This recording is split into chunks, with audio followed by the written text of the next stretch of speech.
প্রতিরোধ প্রশাসন জবাব চাই সারা দেশে হামলা কেন রাবিতে হামলা কেন প্রশাসন জবাব চাই প্রশাসন জবাব চাই আমার ভাই আহত কেন প্রতিরোধে প্রতিরোধ প্রতিরোধ প্রতিরোধ সারা দেশে হামলা কেন প্রশাসন জবাব চাই রাবিতে হামলা কেন প্রশাসন জবাব চাই প্রতিরোধে প্রতিরোধ করতে হবে হামলার বিরুদ্ধে গড়ে তোলো প্রতিরোধ করতে হবে গোটা সংস্কার করতে হবে আমার ভাই আহত কেন প্রশাসন জবাব চাই আমার ভাই আহত কেন প্রতিরোধে প্রতিরোধ গড়ে তোলো প্রতিরোধ হামলার বিরুদ্ধে গড়ে তোলো প্রতিরোধ সংস্কার করতে হবে হামলার বিরুদ্ধে গড়ে তোলো প্রতিরোধ হামলার বিরুদ্ধে সংস্কার করতে হবে হামলার বিরুদ্ধে গড়ে তোলো প্রতিরোধ প্রশাসন জবাব চাই সারা দেশে হামলা কেন হামলার বিরুদ্ধে গড়ে তোলো প্রতিরোধ হামলার বিরুদ্ধে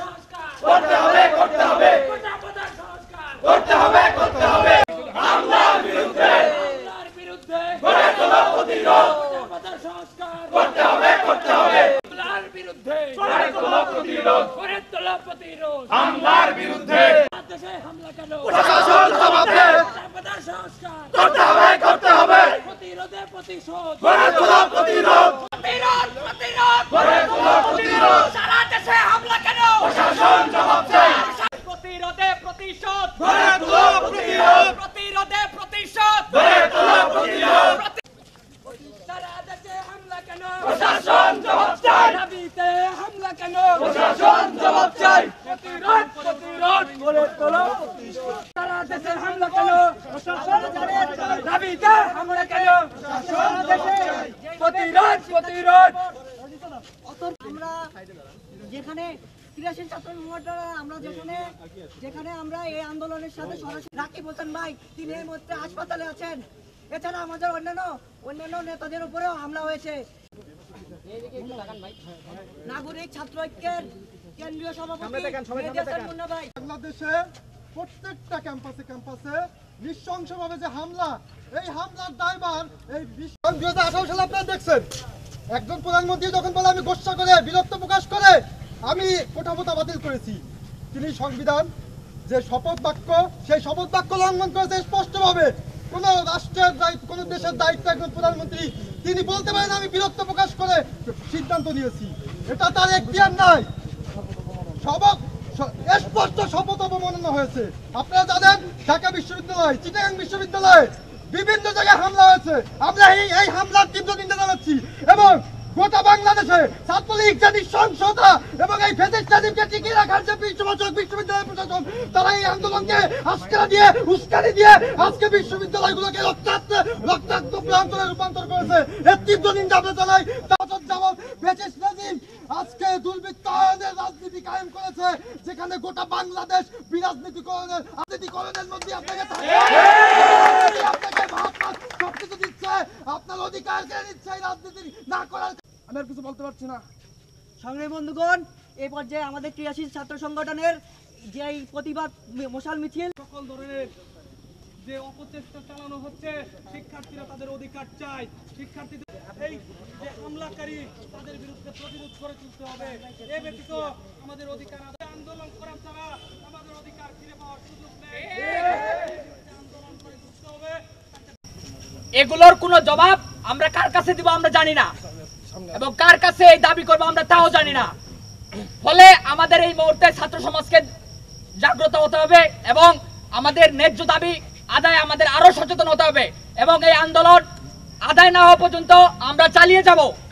এবং এখানকার শিক্ষার্থীদের এবং আমাদের ক্রিয়াশীল ছাত্র সংগঠনের উপর যে হামলা হয়েছে সেই হামলার অত্যন্ত ন্যাক্কারজনক হামলা হয়েছে এবং এই হামলার ফলে ছাত্রলীগ বারবার যে কাজটা করে সেই কাজটি তারা করেছে এবং তারা সরকারের এজেন্ডা বাস্তবায়ন এবং তাদের ওবায়দুল কাদের তিনি তো সম্মুখে বলেছেন যে ছাত্রলীগ যে কোনো হামলার প্রতিবাদে তারা প্রস্তুত আছে। আমরা স্পষ্ট বুঝতে পারছি এখানে কি কি হবে এবং সামনে কি কি হামলা হবে। এই হামলার প্রত্যেকটা জবাব দেওয়া হবে এবং প্রতিরোধে প্রতিশোধ হবে, কোনো কিছু হবে না এই মুহূর্তে। তাই সাধারণ শিক্ষার্থীদের জানাই আপনারা সবাই আসুন, আবার আসুন, যুক্ত হন আন্দোলনটা চালিয়ে যাই, ফলে আন্দোলন ব্যতি রেখে আর কোনো কিছু করার এই মুহূর্তে আমাদের সামনে কোনো পথ নেই। এই অগণতান্ত্রিক সরকারের পতনের জন্য এই আন্দোলনটিকে একটি হিসেবে নেওয়া যায়। আপনারা আসুন, আমরা একত্রিত হই, আমরা আমাদের দাবি আদায়ে সচেষ্ট থাকি। ধন্যবাদ। সকল ধরনের যে অপচেষ্টা চালানো হচ্ছে, শিক্ষার্থীরা তাদের অধিকার চায়। শিক্ষার্থীদের এই যে হামলাকারী তাদের বিরুদ্ধে প্রতিরোধ করে তুলতে হবে। এ ব্যতীত আমাদের অধিকার আন্দোলন করা ছাড়া আমাদের অধিকার ফিরে পাওয়ার সুযোগ নেই।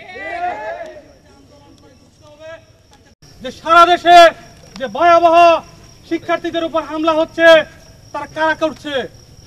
বিশ্ববিদ্যালয়গুলোতে যে নৈরাজ্য চালানো হচ্ছে, তা কিসের নামে করা হচ্ছে? এখানে বিশ্ববিদ্যালয়ে যারা নৈরাজ্য চালায়, তারা অধিকাংশই এই বিশ্ববিদ্যালয়ের ছাত্রত্ব শেষ অথবা তাদের ছাত্রত্ব নেই। এই শিক্ষার্থীদের দিয়েই এই বিশ্ববিদ্যালয়ের যারা চলমান শিক্ষার্থী আছে, তাদের উপর হামলা করা হয়, তাদেরকে রক্তাক্ত করা হয়, তাদের অধিকার কেড়ে নেওয়া হয়। শিক্ষার্থীরা শুধু দাবি করেছিল যে কোটার যৌক্তিক সংস্কার করতে হবে। কোটা প্রথার যৌক্তিক সংস্কারের মধ্য দিয়ে আমাদের বিশ্ববিদ্যালয়গুলোতে যে ধরনের বেকার উৎপাদনের কারখানায় পরিণত হয়েছে, সেটাকে বন্ধ করতে হবে। কিন্তু সরকার দেখেন, সরকার প্রধান এবং এই রাষ্ট্রীয় যে পলিসি, সেই পলিসি অনুযায়ী শিক্ষার্থীদেরকে রাজাকার বানানো হলো। তারপর বলা হলো শিক্ষার্থীরা যখন এই বিষয়টাকে সামনে নিয়ে আসলো, তখন বলা হলো যে রাজাকারের কোনো অধিকার নেই। আমরা শিক্ষার্থীরা এই বিশ্ববিদ্যালয়ের কোনো রাজাকার নয়। আমরা স্বাধীনতার চেতনা ধারণ করি, আমরা মুক্তির চেতনা ধারণ করি, আমরা একটি শোষণ ও বৈষম্যহীন সমাজের ধারণা করি। আমরা এই বিশ্ববিদ্যালয়কে শোষণ এবং বৈষম্যের হাত থেকে রক্ষা করতে চাই। আমরা চাই আমাদের পিছিয়ে পড়া জনগোষ্ঠী, শোষণ এবং বৈষম্যের শিকার আমাদের নারী সমাজ, সেই সমাজের কোটা থাকুক। কিন্তু আমরা চাই না মুক্তিযুদ্ধের কোটা থাকুক, উচ্চ কোটা থাকুক। এই বিশ্ববিদ্যালয়ে শিক্ষার্থীদের একটা অংশ, যাদের শিক্ষকদের সন্তান, তারা পুষ্য কোটার মাধ্যমে ভর্তি হয়। আমাদের বিশ্ববিদ্যালয়ে শিক্ষকদের যারা শিক্ষক, তারা কি নিপীড়িত শ্রেণী? তারা নিপীড়িত শ্রেণী নয়, তারা রাষ্ট্রের সবচেয়ে নাগরিক সুযোগ সুবিধা ভোগ করে বেশি। অথচ তাদের সন্তানদের জন্য কোটা থাকে, কৃষকের সন্তানের জন্য কোটা থাকে না, শ্রমিকের সন্তানের জন্য কোটা থাকে না। আমরা কোটা চাই শ্রমিকের সন্তানের, আমরা কোটা চাই কৃষকের সন্তানের, আমরা কোটা চাই নিম্নবিত্ত মানুষের সন্তানের। বিশ্ববিদ্যালয় শিক্ষকদের সন্তানদের কোটা চাই না, আমলার সন্তানের কোটা চাই না, যারা সবচেয়ে অগ্রসর জনগোষ্ঠী এবং সবচেয়ে বেশি নাগরিক সুযোগ সুবিধা ভোগ করে।